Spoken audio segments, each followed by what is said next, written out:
नमस्कार, आप सभी का स्वागत है। आज जो हम पेपर करने जा रहे हो वो है इंट्रोडक्शन टू इंडियन कॉन्स्टिट्यूशन। यह पेपर पॉलिटिकल साइंस का जी का पेपर है और लगभग BA program, BA, BSc, BCom और जो भी इस पेपर को ऑप्ट करना चाहता है, ये पॉलिटिकल साइंस का जी का पेपर है। जर्नल इलेक्टिव और इंग्लिश ऑनर्स या फिर कोई और ऑनर्स, साइकोलॉजी ऑनर्स या फिर साइकोलॉजी प्लस पॉलिटिकल साइंस, ये पेपर जी के तौर जी का पेपर है जो कि डिफरेंट जो सब्जेक्ट हैं उन लोगों के द्वारा पढ़ा जाता है। तो आज हम जो इसका जो पहला और दूसरा जो टॉपिक करने जा रहे हैं, जो कि इंडियन कॉन्स्टिट्यूशन के बारे में है, उसके बेसिक फीचर्स के बारे में आज हम इस टॉपिक को करने जा रहे हैं। इस दोनों यूनिट को लगभग कवर करने जा रहे हैं। तो देखिए, जो अगर हम पहले देखें जो भारतीय संविधान है वो किस प्रकार अस्तित्व में आया, उसके अस्तित्व में आने की क्या प्रक्रिया है, या फिर कैसे ही हमारे सामने जो आज हमारे सामने एक डॉक्यूमेंट है, एक कॉन्स्टिट्यूशन है, उसका ओरिजिन कहाँ से है। तो देखिए, जो सबसे पहले जो आइडिया है, यहाँ से इसको ट्रेस करने की कोशिश करते हैं कि जो 1934 के अंदर सबसे पहले ये डिसाइड किया गया कि भारत, आज़ाद भारत का किस तरीके से वो आगे बढ़ेगा, या आज़ाद भारत की जो नीति होगी आज़ाद होने के बाद वो क्या होगी। तो उसके लिए क्या बोला गया कि नहीं, सबसे पहले एक कॉन्स्टिट्यूएंट असेंबली को हम इस्टेब्लिश करते हैं, जिसके अंदर जो भारत की जितने भी स्वतंत्रता संग्राम में जितने भी नेताओं ने भाग लिया था, या फिर जितने भी लीडर थे, जो पढ़ा लिखा समाज था उस समय का भारत का, उसको हम इस कॉन्स्टिट्यूएंट असेंबली के अंदर लेके आएंगे और हम बात करेंगे कि हम कैसे आज़ाद भारत की संकल्पना, यानी जो आज़ाद भारत है उसकी संकल्पना क्या होगी, उसकी चिति क्या होगी, उसके चित्त में क्या होगा, वो कैसा होगा आज़ाद होने के बाद, वो किस ओर बढ़ेगा, उसके बारे में इस असेंबली के अंदर हम बात विवाद करेंगे, चर्चा करेंगे। तो देखिए, जो आइडिया है कॉन्स्टिट्यूएंट असेंबली का, वो सबसे पहले जो एम.एन. रॉय है, मानवेंद्र नाथ रॉय, उन्होंने प्रस्तुत करा। अब देखिए, ये जो व्यक्ति है ये भी बहुत इंपॉर्टेंट है।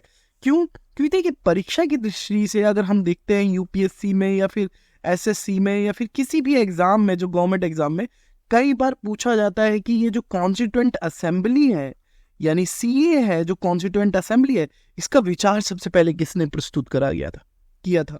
तो एम.एन. रॉय ने ही प्रस्तुत करा था। ये भी एक भारतीय थिंकर है। बहुत इन्होंने न्यू ह्यूमनिज्म के बारे में बात करा है, साइंटिफिक ह्यूमनिज्म के बारे में बात करा है, वो इनकी अलग फिलोसफी है। ठीक है,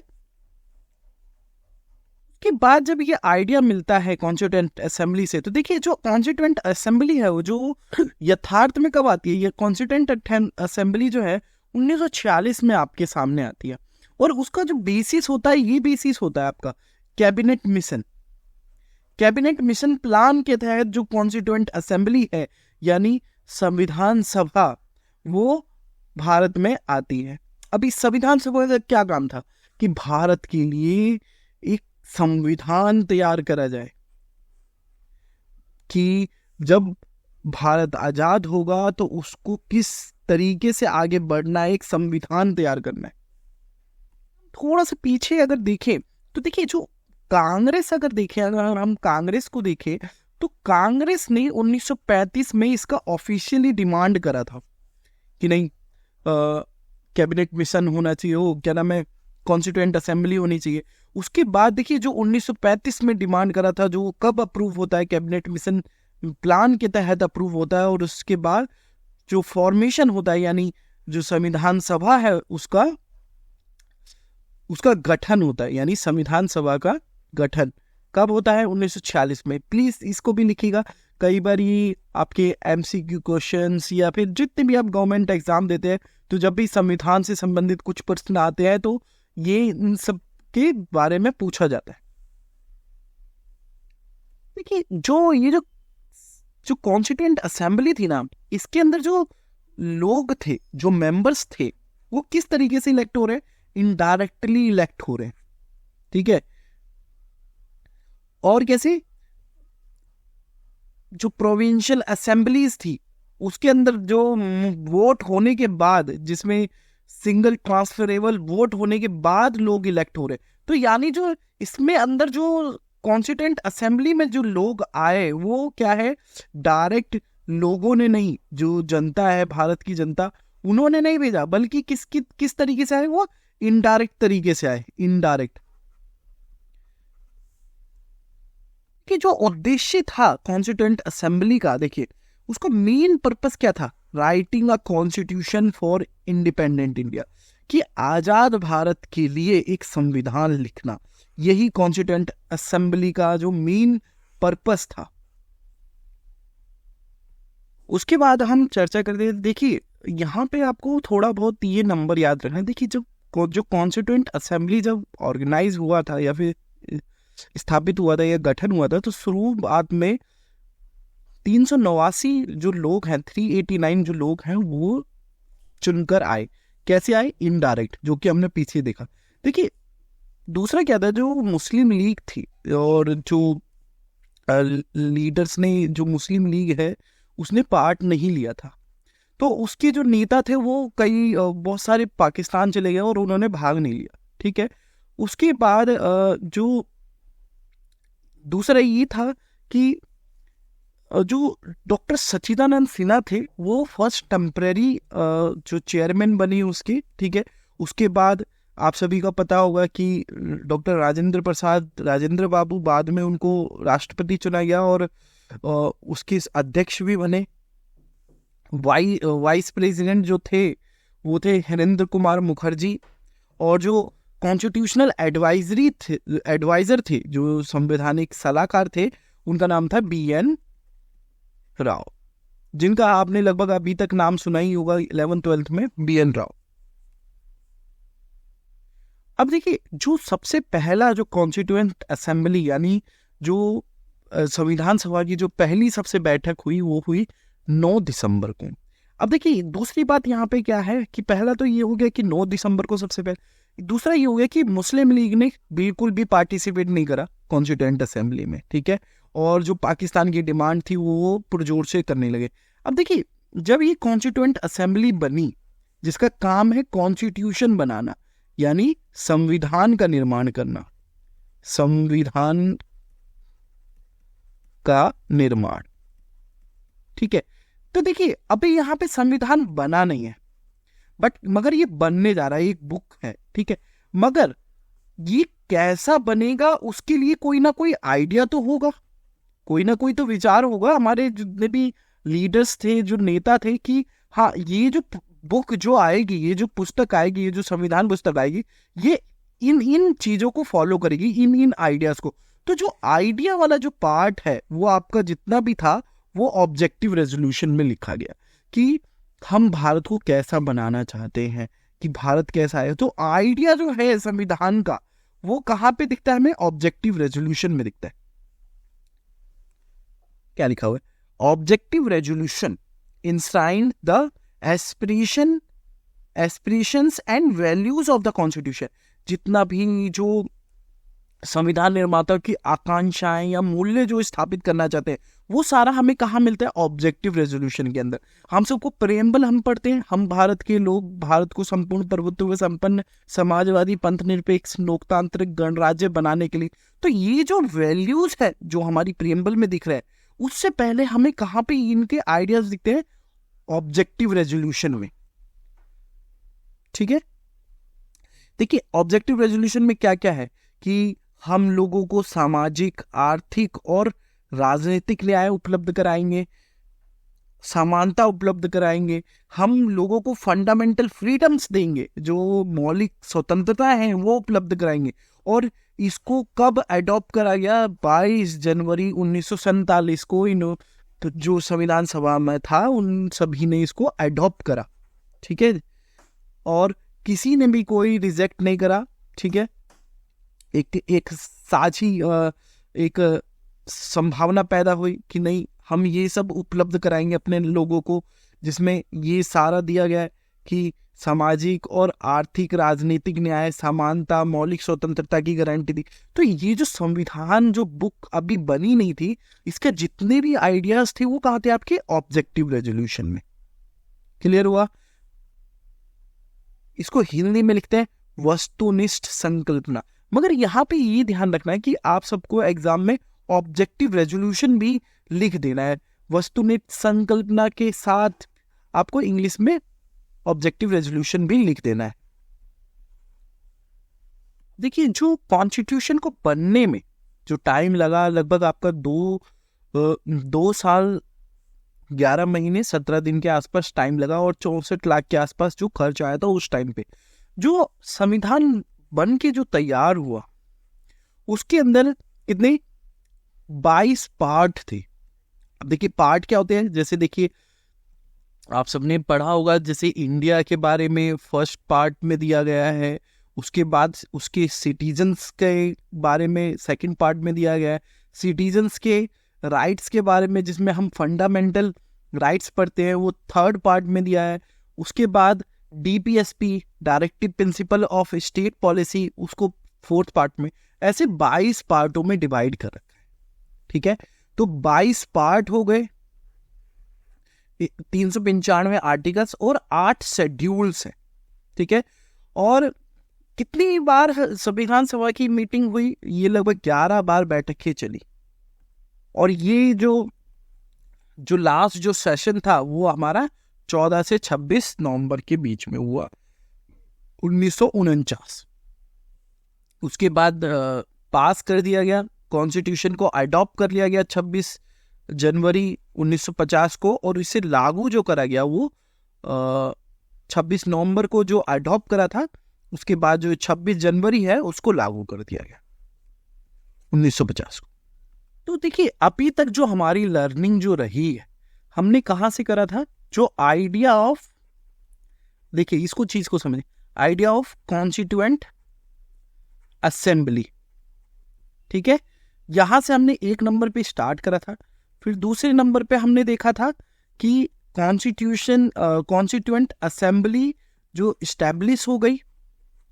ठीक है, कौन से? कैबिनेट मिशन प्लान के अंतर्गत।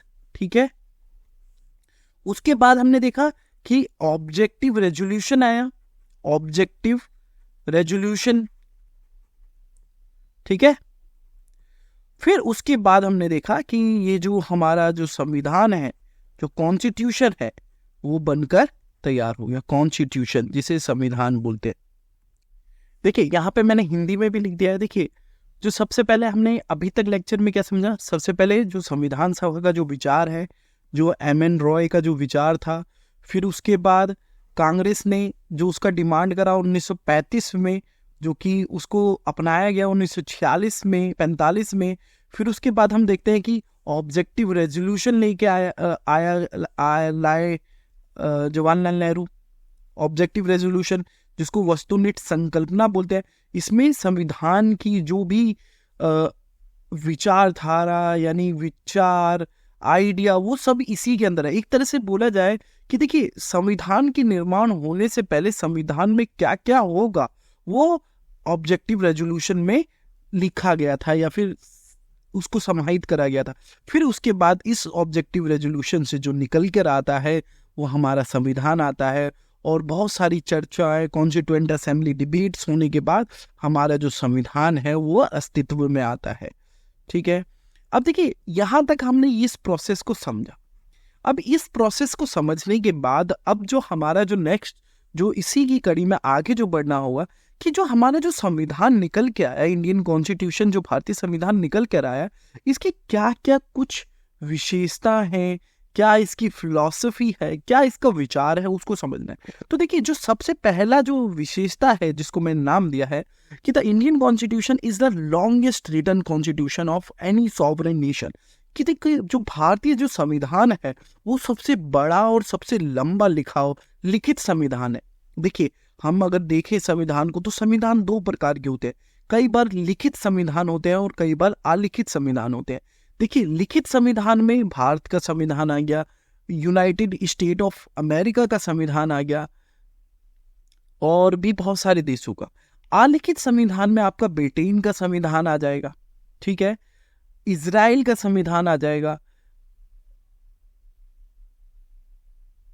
न्यूजीलैंड का संविधान आ जाएगा। ये सब अलिखित संविधान है, एक बार प्लीज चेक कर लीजिएगा इसको। बाकी में और तो पहली विशेषता यही हो गई कि ये सबसे लंबा लिखित संविधान। उसके बाद अगर हम बात करें, यह भारत की सामाजिक, सांस्कृतिक और धार्मिक विविधता को ध्यान में रखते हुए मार्गदर्शन और शासन करने के लिए एक व्यापक रूप से प्रदान करता है।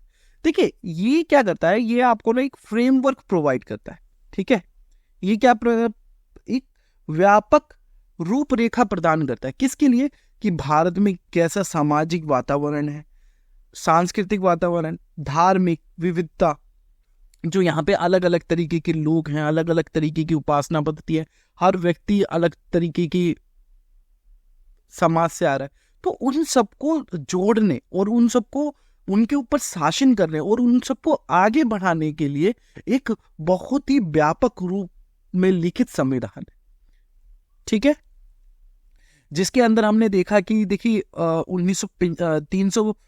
395 आर्टिकल्स थे शुरुआत में, 22 पार्ट्स थे और 8 शेड्यूल थे। अब वो धीरे धीरे आगे भी बढ़ रहे हैं, और जो भारत का जो संविधान है वो 1950 में लागू हुआ, 26 जनवरी 1950, जिसको आज भी हम रिपब्लिक डे के तौर पे मनाते हैं, ठीक है। उसके बाद देखिए ओवर द टाइम देखिए इसके अंदर नो डाउट बहुत सारे आर्टिकल्स इंक्रीज हो गए, अब तो 400 से प्लस आर्टिकल है और 1000 से ज्यादा अमेंडमेंट्स हो चुके हैं, कि मतलब संविधान में संशोधन, ये 100 से ज्यादा संविधान में संशोधन हो चुके, 100 से ज्यादा। तो इससे हमें क्या समझ में आ रहा है, देखिए जो भारतीय संविधान है वो क्या है, एक जीवित संविधान है। जीवित मतलब समझ है या जीवंत समझते हैं, जो हमेशा अपनी परिस्थितियों के अनुरूप अपने आप को ढालता रहता है, अपने अंदर विकास करता रहता है, अपने आप को आगे बढ़ाता रहता है, ठीक है। उन सभी पॉइंट्स पे हमने चर्चा कर ली है। देखिए जो कि आप सबको 12th क्लास में भी बताया होगा कि जो B.R. अम्बेडकर है, इनको एक तरह से chief architect of Indian constitution कहा जाता है। क्यों? क्योंकि ये चेयरमैन थे ड्राफ्टिंग कमेटी के, कि कैसे कॉन्स्टिट्यूशन ड्राफ्ट होगा, किस तरीके से लिखा जाएगा, किस तरीके का फ्रेमवर्क होगा। देखिए जो हम दूसरी जो विशेषता पे आते हैं, यानी जो फीचर्स है विशेषता, दूसरी जो विशेषता यह है कि जो भारतीय संविधान क्या करता है, 3 प्रमुख जो सरकार के अंग है उसकी स्थापना करता है, ठीक है। इस्टेब्लिश द मेन ऑर्गन, ठीक है, मुख्य अंगों की स्थापना करते। तो जो दूसरा हमारा जो विशेषता है, विशेषता यानी फीचर्स, वो ये है, ठीक है। और ये क्या करता है कि जितना भी जो संस्थाओं के बीच में कितना पावर किसके पास है, कितनी रिस्पॉन्सिबिलिटी किसके पास है, उन सब के बारे में बोध कराता है, ठीक है। जो सरकार की जो 3 अंग है वो किस तरीके से अपने आपस में किस तरीके से कार्य करेंगे, आगे बढ़ेंगे, उन सब के बारे में उनकी जो कर्तव्य है, जो शक्ति है, उनका सामने स्पष्ट तौर पे रखता है। तो संविधान हमारा ये काम दूसरा उसकी एक तरह से विशेषता के तौर पे हम समझ सकते हैं। उसके बाद हम देखें कि lays down the basic structure of the governance and government people relationship, कि देखिए जो शासन यानी जो सरकार और लोगों के बीच में जो संबंध होगा उसकी बुनियाद तय करता है, ठीक है, कि नागरिक और जो सरकार है उन दोनों के बीच में किस तरीके से संबंधित है, किस तरीके से दोनों का एक दूसरे का संबंध, उन सभी चीजों को वो हमारे सामने प्रस्तुत करता है। कैसे? अब देखिए हमारा संविधान नागरिकों के लिए मौलिक अधिकार देता है, ठीक है, और वहीं पे अधिकार देने के बाद वो कर्तव्यों को भी बोध कराता है कि नहीं, नागरिक का भी कर्तव्य सरकार के प्रति ये होना चाहिए, ठीक है। तो जो रिलेशनशिप है यानी शासन की बुनियादी संरचना और सरकार जनता संबंधों को निर्धारित करता है, यह हमारा तीसरा। क्लियर हो गया? अब उसके बाद हम तीसरे फीचर्स की बात करते हैं। देखिए बहुत कम ही संविधान है जिसके पास प्रेम्बल है। देखिए, जो हमारी जो प्रेम्बल है, जिसको हम उद्देशिका बोलते हैं या प्रस्तावना बोलते हैं, तो भारत की जो प्रस्तावना है, यानी जो शुरू के जो वर्ड्स है, देखिए प्रस्तावना क्या है, एक तरह से संविधान का एक मिरर है, ठीक है, एक कुंजी है कि हाँ संविधान इस तरीके का है हमारे भारत का। पूरे संविधान को अगर नहीं पढ़ते तो केवल अगर हम प्रस्तावना को देखेंगे तो समझ आएंगे कि हमारा भारत किस तरीके से किस ओर बढ़ना चाहता है। जहाँ पे लिखा गया है कि हम भारत के लोग भारत को संपन्न, प्रभुत्व संपन्न, समाजवादी, पंथ निरपेक्ष, लोकतांत्रिक गणराज्य बनाने के लिए, ठीक है। तो देखिए, उसके बाद जो हम देखें, जो हमारे जो प्रेम्बल है वो क्या करता है, भारत को एक संप्रभु यानी एक सॉवरेन, एक समाजवादी, देखिए समाजवादी यहाँ पे सेकुलर लिखा हुआ है जिसका मतलब होता है पंथ निरपेक्ष लोकतांत्रिक गणराज्य बनाने के लिए एक कल्याणकारी राज्य की घोषणा करता है, ठीक है। तो हमारा जो इंडिया है, जो कॉन्स्टिट्यूशन किस तरीके से बोलता है कि नहीं, हम क्या है, एक वेलफेयर नेशन है, नेशन स्टेट है, एक स्टेट है, ठीक है। वेलफेयर का मतलब कल्याणकारी। यहाँ पे जो राज्य का उद्देश्य ये नहीं है कि प्रॉफिट कमाना है, बल्कि कल्याण करना है। उसके बाद अगर हम बात करें जो उद्देशिका है, वो देखिए जो भारत में सभी लोगों के लिए आर्थिक, राजनीतिक, सांस्कृतिक न्याय सुनिश्चित करती है, ठीक है। लिबर्टी, इक्वालिटी, ये जैसे आइडियाज है, जैसे विचार है जिसके ऊपर हमारा जो भारत है वो खड़ा होगा। तो ऐसे विचारों को अपनी चिति में प्रस्तुत करती है, ठीक है। तो इसी संदर्भ से ये जो प्रेम्बल के अंदर ये वर्ड्स को इतना हाईलाइट करा गया है, जिसमें जस्टिस हो गया, लिबर्टी हो गया, इक्वालिटी हो गया, फ्रेटर्निटी हो गया, डिग्निटी ऑफ इंडिविजुअल हो गया, और साथ ही साथ हमारे देश की एकता और अखंडता भी बनी रहे। तो इन आइडियाज से हमें पता चलता है कि भारत का जो उद्देश्य है कि उसे किस ओर आगे बढ़ना है, कहाँ उस कौन कौन से विचारों को उसे आगे लेके जाना है, तो ये आइडियाज हैं वो हमारे को क्लियर होते हैं, और ये भारतीय संविधान स्पष्ट तौर पे प्रस्तुत करता है संविधान प्रस्तावना के माध्यम से। तो तीसरा जो विशेषता हो गई यह हो गई।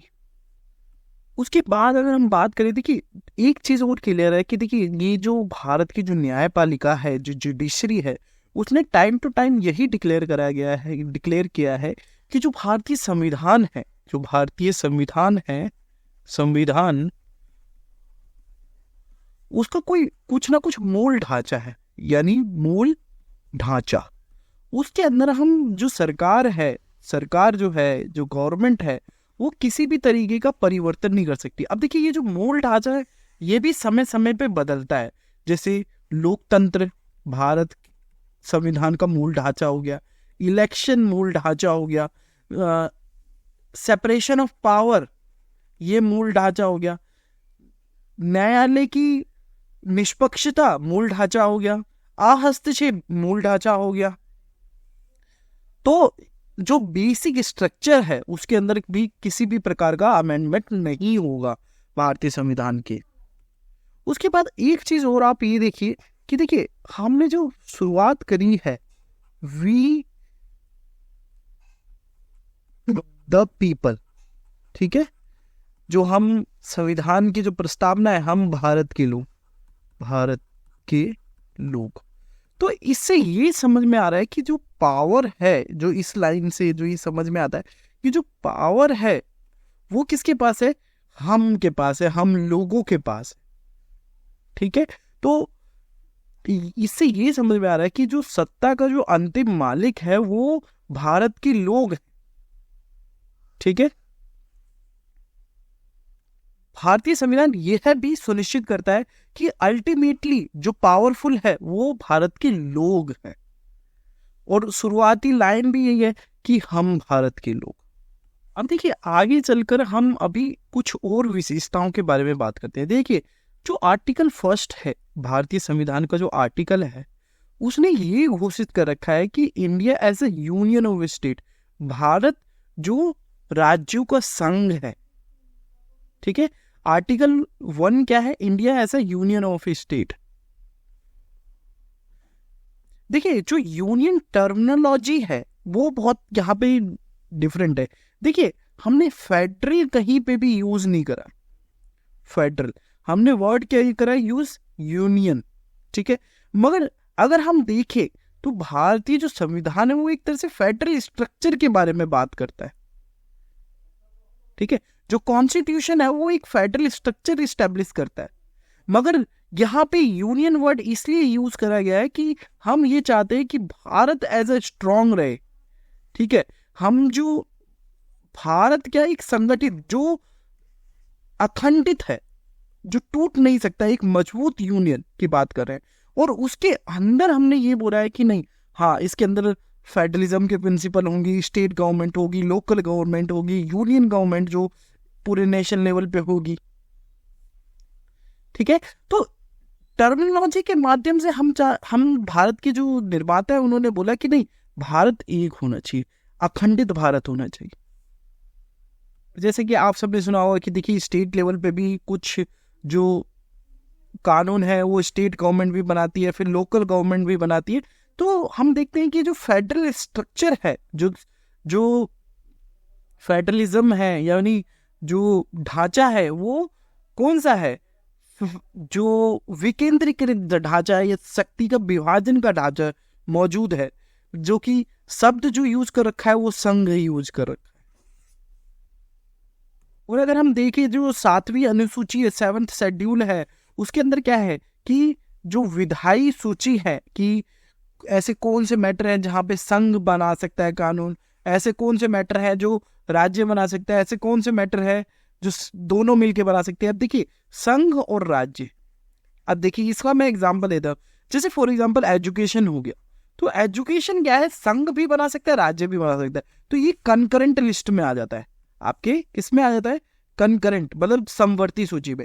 अब जैसे फॉर एग्जांपल लैंड हो गया, लैंड हो गया ये स्टेट का सब्जेक्ट हो गया, और एग्रीकल्चर हो गया ये स्टेट का सब्जेक्ट हो गया। यूनियन जैसे करेंसी हो गया, नेशनल सिक्योरिटी हो गया, ये सब यूनियन सब्जेक्ट्स में आ जाते हैं। अब देखिए ये जो 7th शेड्यूल है जिसमें यूनियन, सेंटर और कंकरेंट लिस्ट के बारे में जो जिक्र करा गया है, इसका मीनिंग यही है कि एक तो रोल एंड रिस्पॉन्सिबिलिटी, ये स्टेट गवर्नमेंट और यूनियन गवर्नमेंट के बीच में डिवाइडेड हो, कि कहीं पे केंद्र सरकार नियम बना सकती है और कुछ कुछ मुद्दों पे राज्य सरकार बना सकती है, और कुछ ऐसे मुद्दे हैं जैसे शिक्षा हो गया जिसमें केंद्र और राज्य दोनों मिलकर बनाएंगी। और देखिए जो इंडिया का, इसीलिए जो इंडिया का जो फेडरलिज्म है, कई बार जो संघवाद है, आप सभी ने सुना होगा, जो संघवाद है इंडिया का, संघवाद,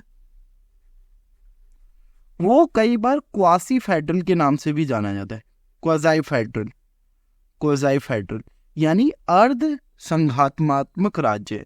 और कई बार इसी सिस्टम को, कई बार जो पॉलिटिकल साइंटिस्ट हैं या जो सोशल थिंकर हैं, इसको कोऑपरेटिव फेडरलिज्म के तौर पे भी बताते हैं कि ये जो फेडरलिज्म है इंडिया का, वो एक्चुअली वो कोऑपरेटिव फेडरलिज्म है, जिसे संयोगात्मक संघवाद भी बोला जाता है, यानी सहकारी संघवाद।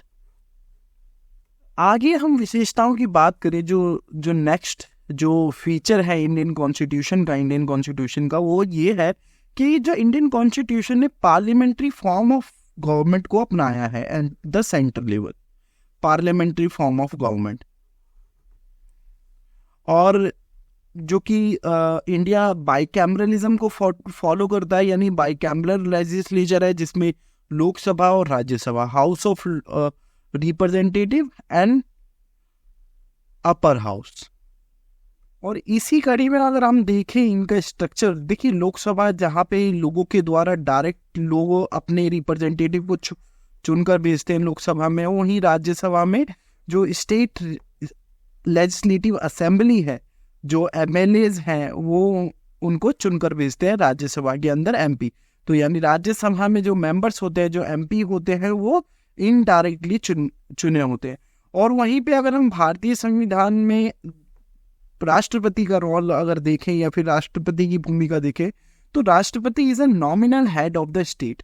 कि देखिए वो देखिए, वो सरकार और राज्य सभी का हेड है, यानी अध्यक्ष है, मगर वो केवल एक नाम मात्र का प्रमुख होता है, ठीक है। क्योंकि हम सब जानते हैं कि देखिए जो पीएम है, वो सारे रोल्स एंड रिस्पॉन्सिबिलिटी, जितना भी कार्यक्रम है, सरकार किस दिशा में आगे बढ़े, वो सारा का सारा पीएम ही लीड करता है। और उस पे जो नाम होता है वो राष्ट्रपति का नाम होता है, यानी प्रेसिडेंट का नाम होता है। इसीलिए कई बार इंडिया में जो प्रेसिडेंट है उसको बोला जाता है कि president is a nominal head of the state.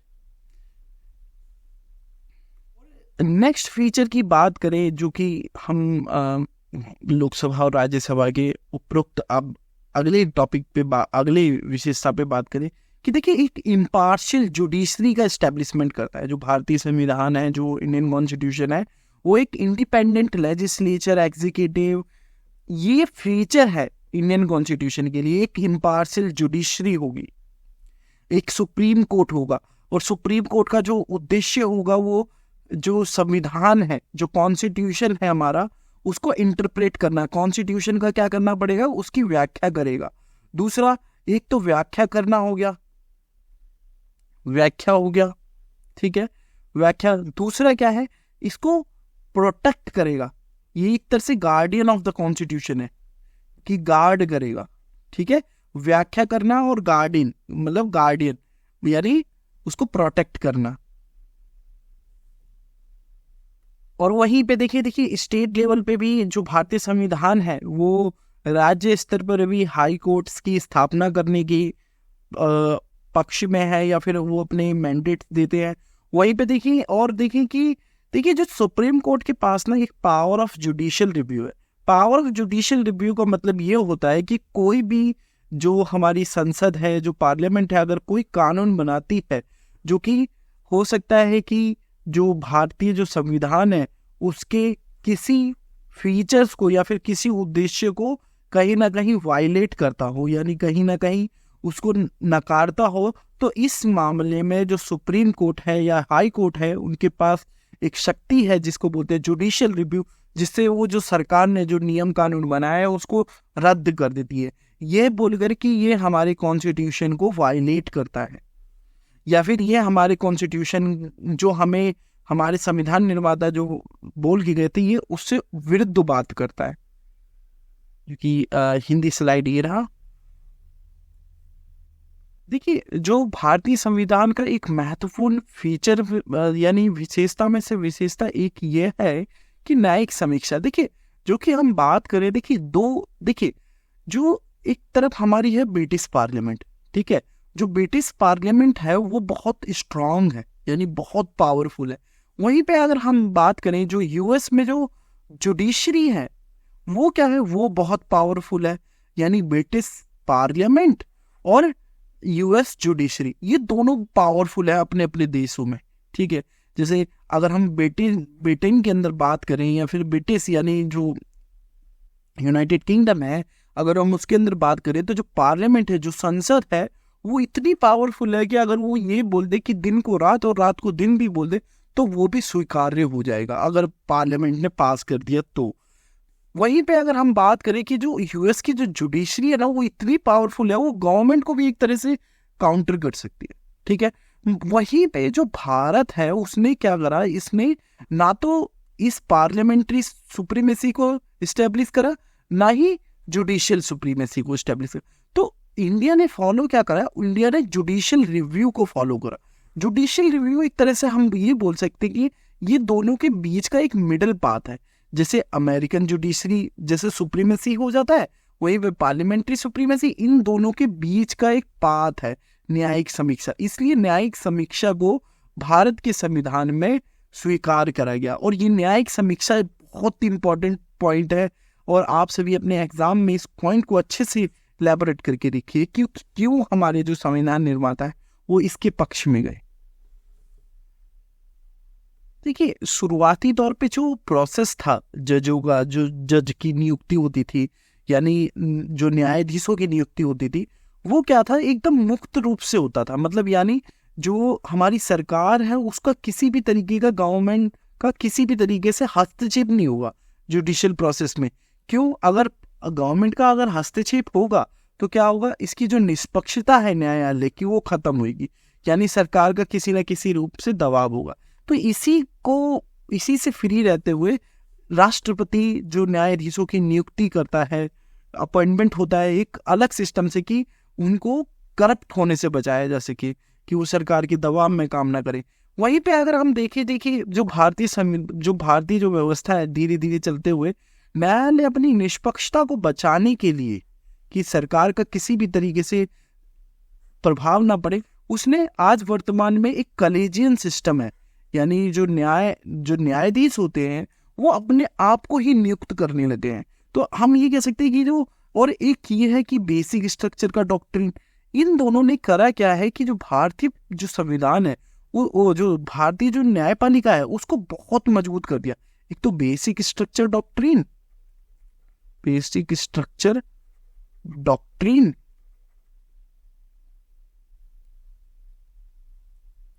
दूसरा हो गया आपका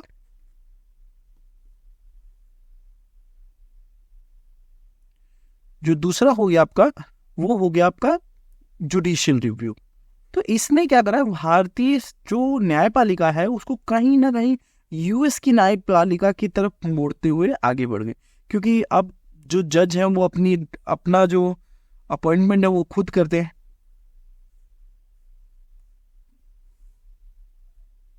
और केवल राष्ट्रपति को उसके ऊपर एक स्टंप लगाना होता है। तो ये हमारा जो पॉइंट था। तो ये भी एक महत्वपूर्ण विशेषता है, प्लीज इसको नोट कर लीजिए, कौन सा 5वां या 6ठा है भारतीय संविधान की विशेषताओं में से। देखिए आगे की विशेषताओं के बारे में बात करने से पहले आप देखिए जो विशेषता ये है कि constitution grants fundamental rights to its citizens. उसने भारत के नागरिकों के लिए लोगों के लिए फंडामेंटल राइट्स उपलब्ध कराएं। और ये कौन कौन से राइट्स हैं? राइट टू इक्वालिटी हो गया, फ्रीडम हो गया, राइट अगेंस्ट एक्सप्लॉयटेशन हो गया, right to freedom of religion हो गया, एजुकेशनल एंड कल्चरल राइट्स हो गया, राइट टू कॉन्स्टिट्यूशनल रेमेडीज हुआ। देखिए जो भारतीय संविधान है, जो संविधान का एक महत्वपूर्ण फीचर ये भी है कि वह अपने नागरिकों को अधिकार उपलब्ध कराता है। ठीक है, इसका हिंदी वर्जन यहाँ पे हम देख सकते हैं कि ये इस तरीके के अधिकार है। और आप सब देखेंगे कि यहाँ इसमें भी कई बार टाइम टू टाइम बदलाव आया है।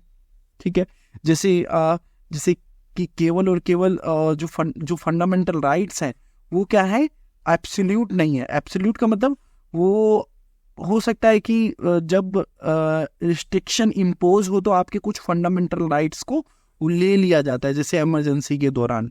ठीक है, तो वो कुछ रिस्ट्रिक्शन लगी होती है। दूसरा ये है कि 42वें संविधान संशोधन में जो 1976 में हुआ था, उसमें फंडामेंटल ड्यूटीज भी ऐड करी गई थी कि नागरिक की 11 ड्यूटीज हैं।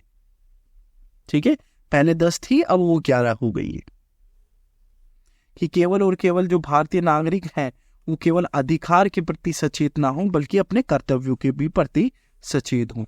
तो भारतीय संविधान इस प्रकार की व्यवस्था स्थापित करता है।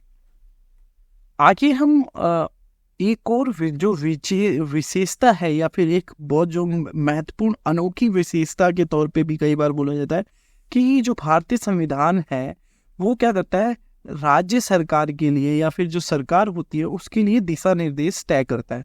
Directive principle of state policy, जिसे राज्य के नीति निर्देशक सिद्धांतों के तौर पे बोला जाता है।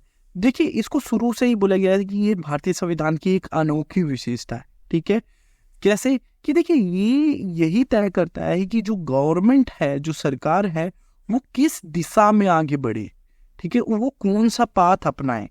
ठीक है, तो इसी के अंदर आपको बहुत सारे जो सेपरेशन ऑफ पावर हो गया, बहुत सारी चीजें कि भारत को अंतर्राष्ट्रीय नियमों को फॉलो करना चाहिए, भारत को एक कल्याणकारी राज्य बनने की ओर अग्रसर होना चाहिए, वो सारे के सारे जो सिद्धांत है वो इसी के अंदर है। और देखिए फंडामेंटल राइट्स और डीपीएसपी में यही अंतर है कि देखिए अगर फंडामेंटल राइट्स में अगर किसी भी तरीके का उल्लंघन होता है तो हम न्यायालय या सर्वोच्च न्यायालय के पास जा सकते हैं, उच्च न्यायालय या सर्वोच्च न्यायालय के पास जा सकते हैं। और वहीं पे अगर देखिए ये क्या है, ये राज्य के विवेकाधीन पे है कि राज्य, ये गवर्नमेंट चाहे तो इसे मतलब गवर्नमेंट अगर इसको पूरा करना चाहे तो वो कर सकती है, नहीं पूरा करती तो इसके लिए सरकार को कोर्ट में जाने की जरूरत नहीं है, बल्कि क्या है, लोग हर 5 साल में उसको अपने शक्ति से, पावर से हटा दे अगर वो इस चीज को फॉलो नहीं करी। तो इसको न्यायालय के समक्ष नहीं रखा गया, बल्कि लोगों के समक्ष रखा गया है कि अगर कोई सरकार इसको फॉलो नहीं करती है तो लोग उसको उस सत्ता से हटा दे।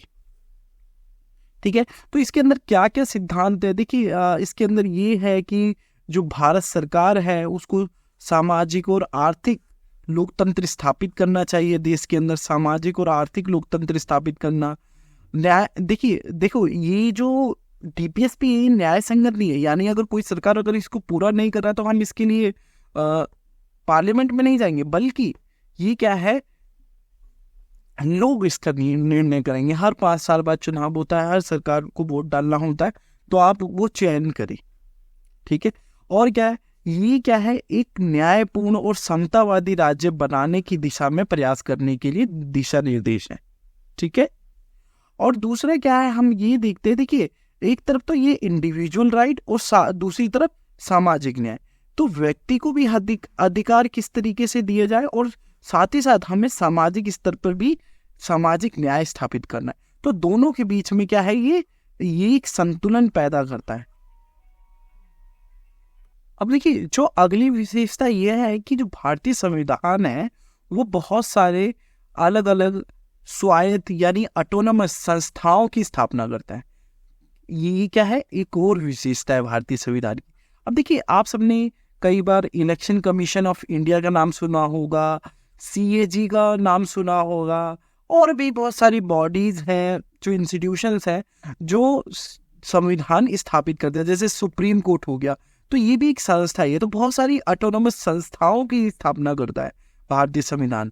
ठीक है, किस लिए करता है कि देखिए सरकार की निगरानी करी जाए या सरकार को फैसिलिटेट करा जाए, सरकार अपने क्रियाओं में आगे बढ़े। ठीक है, तो इसमें देखिए जैसे पब्लिक सर्विस कमीशन हो गया कि नियुक्ति करने के लिए लोगों को, सीएजी हो गया ऑडिटर जनरल यानी सरकार की एजेंसियों को ऑडिट करने के लिए। तो अगर हम इसी में अगर आगे बढ़े तो देखिए जो अमेंडमेंट करना है यानी संविधान संशोधन करना है, तो भारतीय संविधान ने ये भी स्पष्ट कर रखा है कि आप संविधान में संशोधन कर सकते हैं, मगर जो मूल ढांचा है संविधान का, मूल ढांचा जो कि कौन तय करेगा, मूल ढांचा सुप्रीम कोर्ट तय करेगी। मूल ढांचा जो है वो कौन तय करेगा, सुप्रीम कोर्ट। और कैसे हो सकता है मूल ढांचा, जैसे डेमोक्रेसी हो गया, इलेक्शन हो गया, फेडरलिज्म हो गया, ये मूल ढांचा है। तो क्या कह रहे हैं कि देखिए इसमें हम मूल ढांचे में हम परिवर्तन नहीं कर सकते, और बाकी हम संवैधानिक संशोधन कर सकते हैं, और करने के लिए हमें क्या रिक्वायर्ड है, 2/3 बहुमत, 2/3 मेजोरिटी चाहिए आपको, यानी 100 में से 67 लोगों के आसपास आपकी चाहिए, लोकसभा राज्यसभा। ठीक है, तो संविधान में संशोधन के लिए भी प्रावधान है, ये भी एक विशेषता है भारतीय संविधान की। भारत में जिस प्रकार से विविधता है, जटिलता, इन सभी के बावजूद भारतीय संविधान क्या कह सकते हैं, हम कह सकते हैं कहीं हद तक एक सफल संविधानों में से एक है, जिसने दुनिया भर के विशेषज्ञों को अपनी ओर आकर्षित करा और प्रभावित करा है। क्यों? क्योंकि देखिए हमारे पास इतनी विविधता, इतनी जटिलता होने के बावजूद एक संविधान वर्क कर रहा है। ठीक है, तो ये कुछ फीचर्स थे जो हमने देखे कि भारतीय संविधान के ये फीचर्स हो सकते हैं। अब हम बात करेंगे कि देखिए भारतीय संविधान की फिलॉसफी क्या है, यानी उसका एक बोल सकते हैं कि अगर हम कुछ शब्दों में बता सके तो क्या है वो फिलॉसफी, क्या है। तो देखिए जो भारतीय संविधान की जो फिलॉसफी है वो, उसको हम एक शब्द में अगर बोले तो प्लूरलिस्टिक है। ये वर्ड भी आप लिख के आइएगा, प्लूरलिस्टिक, यानी बहुलवाद। यानी अगर हम इसमें देखें तो उदारवाद, आप सब देखेंगे उदारवाद, लोकतंत्र, समतावाद, पंथ निरपेक्षवाद, संघवाद, ये सभी के तत्व शामिल हैं। और वहीं दूसरी ओर देखिए तो ये सामुदायिक मूल्यों को अपनाता है, जो समुदाय के मूल्य, उस कम्युनिटी के मूल्य, और किसकी वकालत करता है कि जो भी हमारे यहाँ पे जो अल्पसंख्यक लोग हैं, जो अकलियत है, यानी जो अल्पसंख्यक लोग हैं, वंचित वर्ग है, उनको संबोधित करता है। अब देखिए यहाँ पे ये भी ध्यान रखिएगा कि जो माइनॉरिटी वर्ड है, जो माइनॉरिटी है, ये कॉन्स्टिट्यूशन के अंदर डिफाइन नहीं है।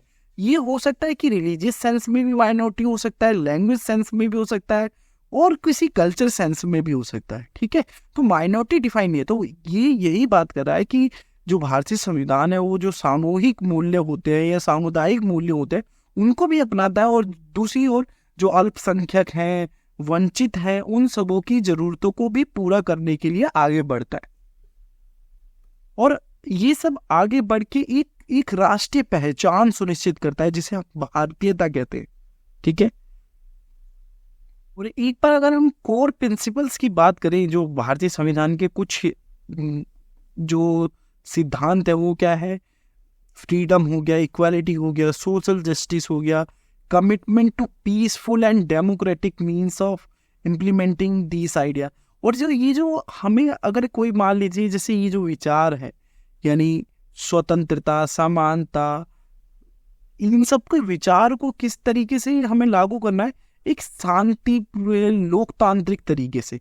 ये नहीं कि एकदम से आप जबरदस्ती नहीं, शांति प्रिय लोकतांत्रिक तरीके से हम इन सब चीजों को स्थापित करें। तो फिलॉसफी अगर मैं बात करूं, जैसे कि कई बार बोलते अनेकता में एकता हमारी ताकत है, तो प्लूरलिस्टिक है जो भारतीय संविधान क्या है, प्लूरलिस्टिक है। यानी वो सभी जो मूल्य हैं, यानी चाहे वो समाजवाद के मूल्य हो, चाहे उदारवाद के मूल्य हो, चाहे लोकतंत्र के मूल्य हो, चाहे समतावाद के मूल्य हो, चाहे पंथ निरपेक्ष के मूल्य हो, चाहे संघवाद के मूल्य हो, सभी के मूल्यों को समाहित करता है और एक ऐसा बैलेंस बनाने की कोशिश करता है जहाँ पे एक तो व्यक्ति, इंडिविजुअल, और वहीं पे सामाजिक न्याय यानी सोशल जस्टिस, दोनों में हम क्या कर सके, दोनों में हम एक तरह से संतुलन स्थापित करें। यही इंडियन कॉन्स्टिट्यूशन की फिलॉसफी है। और देखिए, और अगर इसी को अगर हम आगे बढ़ाएं तो और भी चीज़ें हम ऐड कर सकते हैं, जैसे इंडिविजुअल फ्रीडम यानी व्यक्तिगत स्वतंत्रता को ये पक्षधर है। दूसरा सामाजिक न्याय जो मैंने बात करा है, इन दोनों के बीच में संतुलन स्थापित करना है। और तीसरा क्या है कि जो भारत की जो विविधता है, यानी भारत देखोगे बहुत चीज़ों में विविध है, खाने पीने से लेकर पहनने ओढ़ने में विविधता है, और जो अल्पसंख्यक है उनके अधिकार, इन सबको क्या करता है, रिस्पेक्ट देता है, सम्मान देता है, पंथ निरपेक्षता को आगे बढ़ाता है, यूनिवर्सल फ्रेंचाइज यानी सभी को irrespective of caste, gender, religion, उसके बावजूद ये सभी लोगों को एक वन वोट वन वैल्यू यानी एक वोट उसका एक मत का वैल्यू प्रदान करता है, बिना किसी जाति, धर्म, लिंग, असमानता के। और वहीं पे अगर हम बात करें तो कई बार यही बोला जाता है कि यूनिटी इन डाइवर्सिटी और वन इन मैनी। और अगर हम बात करें कि भारतीय संविधान की फिलॉसफी में अगर हम प्लूरलिज्म के साथ और कोई वर्ड ऐड कर सके तो जो एक तो हो गया आपका प्लूरलिस्टिक, ठीक है, दूसरा हो गया unity in diversity, one and many. ठीक है, और ये आप प्रेम्बल से भी आप स्पष्ट कर सकते हैं कि भारत किस तरीके के राज्य की संकल्पना करता है, कि हम भारत के लोगों का अर्थ है भारत के लोगों की सर्वोच्च संप्रभुता की अधिकार भारत। ठीक है, प्रस्तावना स्पष्ट शब्दों में घोषित करती है कि इसके अंतर्गत सभी प्राधिकार यानी शक्तियों का स्रोत संविधान भारत के लोगों का है, भारत के लोगों को देता है। सब शक्तियों का स्रोत कहाँ है, भारत के लोगों के पास। इस जो शक्ति का केंद्र है वो भारत के लोगों के पास, और किसी के पास नहीं। और अगर आप अपने आंसर में इस तरीके से भी अपने आंसर को प्रेजेंट कर सकते हैं, देखिए प्रेम्बल इस तरीके के भारत इस आइडिया को रिप्रेजेंट करता है। ठीक है, रिपब्लिक का मतलब ये है कि सारे जो सिटीजन हैं वो बराबर हैं। लिबर्टी का मतलब ये है कि हर किसी को अपॉर्चुनिटी मिले अपना विकास करने के लिए। सॉवरेनिटी का मतलब क्या है कि सॉवरेन का मतलब यहाँ पे ये है कि कंट्री इंडिपेंडेंट है, वो किसी के दबाव में काम नहीं कर रहा। सोशलिस्ट का मतलब ये है कि एवरी इंडिविजुअल इज इक्वल, ठीक है। Secular, state does not have any religion, राज्य का कोई रिलीजन नहीं होगा। डेमोक्रेसी, डेमोक्रेटिक यानी government representative elected by peoples, जो MP MLA जो है वो लोगों के द्वारा चुने जाएंगे। देखिए जो कॉन्स्टिट्यूशनलिस्ट हुए हैं उन्होंने जैसे अगर हम इंडियन कॉन्स्टिट्यूशन के फीचर्स की बात करें, भारतीय संविधान के अगर फीचर्स की बात करें, जो डॉक्टर सुभाष कश्यप है उन्होंने ये बोला है कि जो the Indian constitution, the constitution of India is most comprehensive document, यानी बहुत ही एक उत्कृष्ट दस्तावेज है, बहुत ही उत्कृष्ट दस्तावेज है और बहुत ही अनोखा है, ठीक है। और अगर हम बात करें जो कि हमने पहले बात करा था कि अगर हम फीचर्स की बात करें तो 1.1 में देख सकते हैं हम कि लॉन्गेस्ट रिटर्न जो कि हमने बात कर लिया। पॉपुलर सॉवरेनिटी के बारे में बात कर सकते हैं कि लोगों के पास में अल्टीमेटली पावर है, ठीक है। और सॉवरेन डेमोक्रेटिक रिपब्लिक है भारत। उसके बाद हम देखें कि जो संविधान में संशोधन करने की प्रक्रिया है वो रिजिड भी है और फ्लेक्सिबल भी है। अगर संवैधानिक संशोधन करना है तो उसमें क्या है, 2/3 की जरूरत है, और कुछ कुछ मामलों में केवल सिंपल मेजोरिटी से भी पास करा जा सकते हैं। कैबिनेट सिस्टम ऑफ गवर्नमेंट है, फेडरल सिस्टम को फॉलो करता है।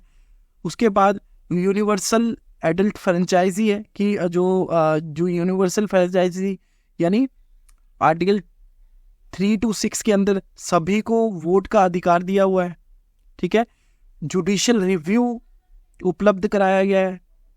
आगे जो एक इम्पोर्टेंट विशेषता कह सकते हैं कि भारत में कोई भी डबल सिटीजनशिप नहीं ले सकता। अगर वो किसी गांव में है, राज्य में है या फिर शहर में है, सभी के पास सिंगल सिटीजनशिप है, ओनली इंडियन यानी भारतीय। किसी के पास भी डुअल सिटीजनशिप नहीं है, ठीक है। नो डुअल सिटीजनशिप यानी दोहरी नागरिकता का अभाव है भारत के अंदर, की एकल नागरिकता है। ये हमने इस वाले टॉपिक को हमने बात कर ही लिया था कि देखिए इम्पार्शियल है और इंडिपेंडेंट जुडिशरी है, निष्पक्ष और स्वतंत्र न्यायपालिका है। उसके बाद है कि जो हमने बेसिक स्ट्रक्चर के बारे में बात करा था कि भारत का कुछ मूल ढांचा है, तो मूल ढांचा क्या है, वो अनअमेंडेबल है, यानी उसके अंदर सरकार किसी भी तरीके का परिवर्तन नहीं कर सकती। और बेसिक स्ट्रक्चर जो है वो सुप्रीम कोर्ट डिसाइड करेगा, यानी अल्टीमेट जो पावर है वो फिर सुप्रीम कोर्ट के पास आ जाती है, क्योंकि सुप्रीम कोर्ट ही डिसाइड करेगा कि ये बेसिक स्ट्रक्चर का पार्ट है या नहीं। तो इसी जो आज का जो हमारा सेशन था जो कि आप सबने अभी तक करा, तो इसके अंदर हमने यही समझा कि जो हमने शुरुआत करी कि सबसे पहले आइडिया ऑफ कॉन्स्टिट्यूशन जो कहाँ से, कॉन्स्टिट्यूएंट असेंबली कहाँ से आता है, M.N. रॉय के जो विचार से, जो संविधान सभा का जो विचार आता है। फिर संविधान सभा का गठन होता है जो कि हम देखते हैं कि कैबिनेट मिशन प्लान के तहत। फिर तीसरे में हमने देखा कि जो संविधान की जो आखिरकार जो चेतना है, जो विचार है यानी जो आत्मा है, वो कहाँ से आ रही है, वो आ रही है आपके ऑब्जेक्टिव रेजोल्यूशन से। फिर उसके बाद हम देखते हैं कि जो संविधान निकल कर आता है जो 26 नवंबर 1949 को, जो लागू हुआ है 1950 में 26 जनवरी को, तो उसके बाद भारतीय संविधान की विशेषता क्या है, और ये सभी हमने विशेषताओं के बारे में चर्चा करी।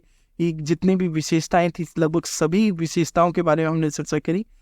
तो इस तरीके से जो आपका जो फिलॉसफी ऑफ द कॉन्स्टिट्यूशन की बात करी हमने, प्रेम्बल की बात करी कि प्रेम्बल में है क्या, तो इन सब के बारे में बात करने के बाद जो आपका जो पहला टॉपिक है, जो आपके पेपर का जो पहला टॉपिक है, वो लगभग यहाँ पे कवर होता है।